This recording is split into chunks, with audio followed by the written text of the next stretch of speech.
Hi, welcome back to the channel. My name's Rebecca and I usually do videos on the topic of the carnivore diet and healing from multiple sclerosis. But today's video is slightly different. I just wanted to share with you guys something that I've been involved in for the past couple of months, which is really exciting and really unique, and it's called the Game of Story. So it's not actually that far from the usual themes of my channel in the broader sense, because my channel's all about healing journeys, healing from chronic illness, overcoming trauma, overcoming difficulties in your life. So this initiative is all about harnessing the power of storytelling to help you gain control over your own life story and become a narrative master of your own life. Sort of reimagine yourself through the power of story.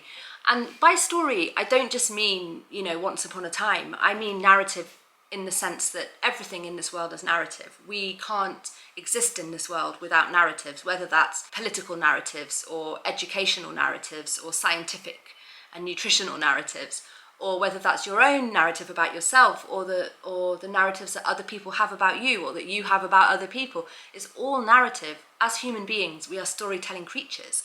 And if we are able to use that storytelling instinct wisely and powerfully, we are able to transform our lives. So that's kind of the principle behind this initiative. I've been invited to join it by the wonderful Lannon and Samantha, a married couple down in South Africa, who reached out to me via my channel, and I've been collaborating with them now for some time while they've been creating the Game of Story. So what I'm going to do is, rather than talk to you about what the Game of Story is, I'll give you a brief overview, but the thing is, you have to actually do it to understand just how well it works, the multi-layered way in which it works. But it's essentially, you're assigned a storyteller's muse, and over the course of a year, it's like a year-long odyssey through which you and your storyteller's muse work with your stories, so that over the course of time, something emerges from those stories that helps you to understand your life and the power of your life story, the themes of your life story. So what I'm going to do in this video is give you an example story that I wrote and sent to my storyteller's muse, and then he responded, and I will read you my story and his response. And the reason I'm talking about it today is that it launches tomorrow. The whole thing launches tomorrow, so it's super exciting. And I think the best people to articulate what it is and how it works are Samantha and Lannon themselves via the website. So I'll put all the info down below the video, but briefly, what it is, you receive every week a storytelling prompt. So I'll put some example prompts up so that you can see the kind of prompts that there are. And so then you write a story based on these prompts and you send them through to the storyteller's muse. Then the muse deeply receives those stories and writes back something to you, a reflection on that story. So you're receiving weekly prompts for stories. You're also receiving kind of creative nudges, which are visuals and quotes to just help the creative juices flow.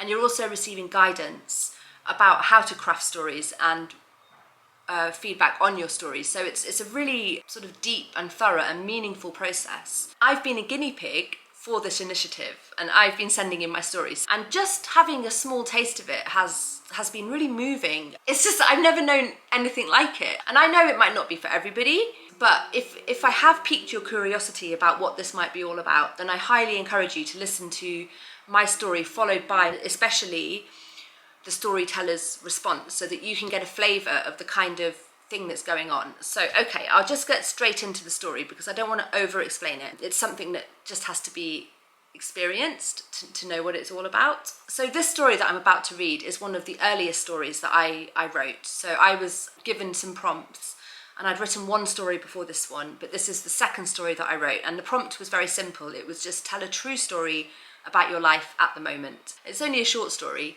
and I decided to tell a story about my dog Stanley. So I will read the story out to you guys, then I'll read out the storyteller's muse's response. Okay, a story of Stanley. Stanley is my dog. He has a vagabond soul and hidden depths. He appeared in my life the night before my 44th birthday. He simply arrived at my front door, and when I gave him a biscuit, he stayed. The first week I wondered if he was a local farmer's dog and if someone would come looking for him, but they never did. Eventually I took him to the vet, who discovered he was microchipped and that he had walked 70 kilometres to reach my house.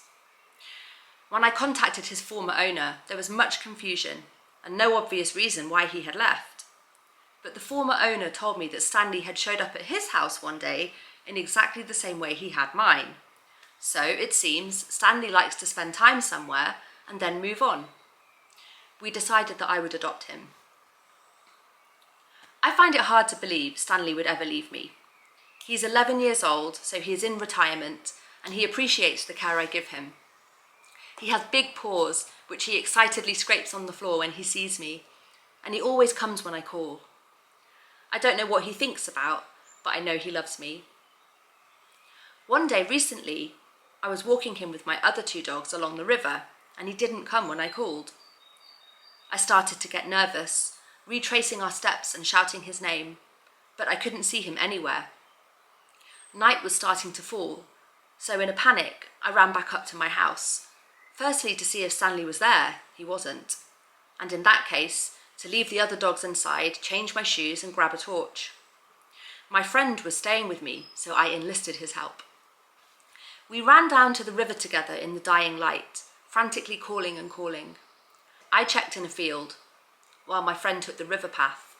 No Stanley. I was becoming tearful, imagining him lying somewhere injured or swept away by the river. My friend suggested that he had simply moved on. There's no way, I said. Stanley loves me. My friend shrugged, unconvinced. When darkness enveloped us, we gave up and went back to the house. I slumped on the sofa in disbelief that my dog had disappeared. My friend told me not to fixate on it, that we'd go out at first light and look again, that he might show up in the morning anyway. I called another friend and wailed down the phone at her. He's probably moved on, she said. You know what he's like. No, Stanley loves me, I cried. I tried to calm my anxious heart, but it persisted. How would I sleep that night, knowing my dog was out on the mountainside somewhere, lost? I stood on the balcony and desperately called his name.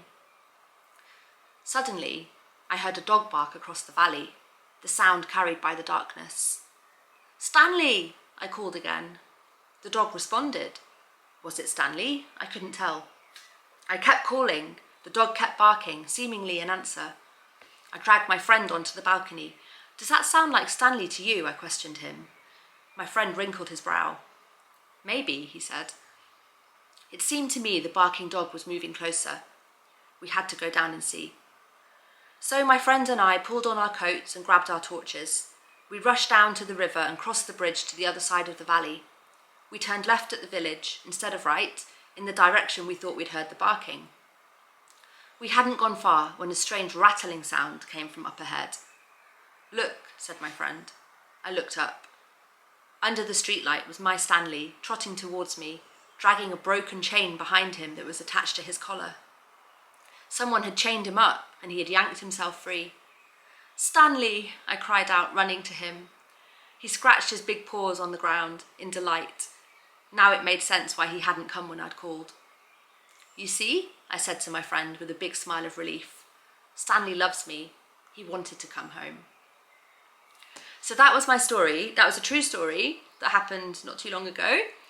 And so I sent that in to the Storyteller's Muse, and I received the most amazing response. I will read that response out to you, and then you'll have a flavour of the kind of exchange that goes on in the game of story. And I just want to say, receiving an email like this in the morning, it's not the kind of email you normally receive. You know, this is such a refreshing change from the crazy narratives that you're bombarded with in the world. This is a moment to stop and deeply reflect and to think about things on a deeper level. So yeah, I couldn't believe this response. Okay, dear Rebecca, thank you for sharing Stanley's story. I read it not once, but many times, letting it settle over me like a delicate dusting of powdered sugar on a mouth-watering confectionery. I am moved by the existential, and hence by something timeless in the way he arrived, something touched by the mythic in how he chose you, and something deeply human in how you held on to love when it seemed to vanish into the dark. What really strikes me is that you listened, not just with your ears, but with your whole being. There is a mastery in this. It is easy to get caught in only one mode, emotional, rational, etc. You listened to your heart even when others offered their logic. You listened to the river, the dusk, the distant bark. You listened with the body of a wounded healer, an empath, one sending multiple sensibilities like tendrils into the evening gloom. It takes courage to be so vulnerable, so open. There is something sacred in that level of attention, in the way you refuse to abandon the thread of connection. I hear in your words the ache of uncertainty, yes, but also the fierce clarity of devotion. Stanley loves me. A deep, pre-verbal, pre-rational knowing that comes only to one who has themselves embraced their own inner vagabond. It seems Stanley's story has a rhythm, a cycle of arrival and departure, a dance between attachment and freedom. He is, in his own way, a creature of myth and metaphor. Perhaps he represents not just a companion, but an archetype, one who knows the terrain of longing and loyalty, of leaving and returning, and yet, for all his wandering, he keeps choosing you. It feels like a soulmate story. When others suggested he had moved on, perhaps they were voicing a deeper, more familiar fear, the whisper that what we love may not stay, that even when we give our best, we might still be left behind. Can you notice that fear as a voice outside of your truest knowing? What name would you give it if it were a creature of its own? And what might it need to feel safe? Another way to put this is, how could you console the doubters and the faithless? The moment you heard that bark, a luminous crack in the story of loss appeared, a rupture where hope slipped in like moonlight through shutters.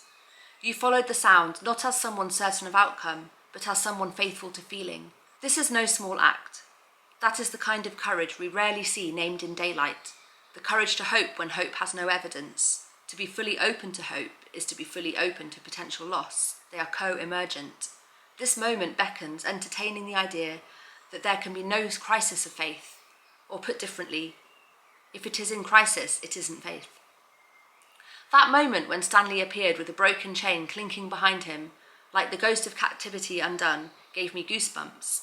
I am so awestruck by the symmetry of this moment, the poetry, the symbolic made literal, the metaphoric walking off the page of mythos and onto the road to greet you. When something tried to bind him, his love for you was stronger. He came not just to you, but for you. Tell me a tale about a moment in your life when you tore free from something that held you in order to return to what truly matters. Are there parts of your spirit, tethered or quieted, that long to trot home under streetlight, paws scraping joy on familiar ground? You speak with such tenderness of Stanley's big paws and his faithful heart, but I also sense your own inner furnace, quiet, fierce, tender. You are a guardian of love that doesn't demand answers, a witness to the unspeakable bond that forms without contract. You do not cling, you trust, and when that trust is tested, you go searching with your whole self. Let me affirm what is already evident. Your heart is vast, your care is not naive, it is nuanced and wise, willing to risk the ache of loving what cannot be owned. Your story is not only about Stanley, but about what it means to be steadfast when the world suggests you shouldn't be. So I offer this small imagining to carry with you. Picture yourself standing again on that balcony, calling into the night, not only for Stanley, but to every part of yourself that feels far away. Let the echoes answer, let them come home. Whenever you find yourself doubting, remember this story.